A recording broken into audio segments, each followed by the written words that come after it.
Is the city of Winnipeg prepared in the event of a hazardous chemical spill due to a train derailment, given the incident that happened last Friday morning where a train went off the tracks near the intersection of Logan Avenue and McPhillips Street?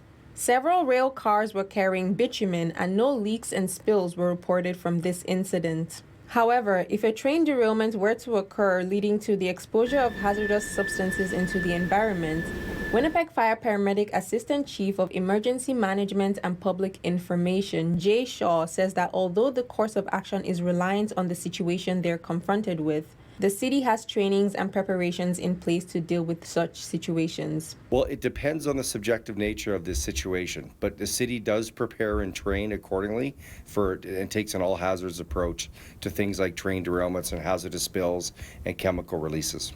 Shaw says that from an objective strategy and tactical point of view, the first thing they will focus on is life safety. So we would look at what the imminent threat is based on what the possible chemical release is, and then we would take steps to mitigate that through a hazardous materials response.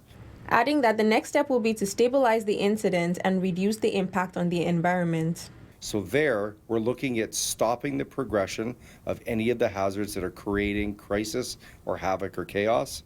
And last, we always want to make sure we're protecting the environment.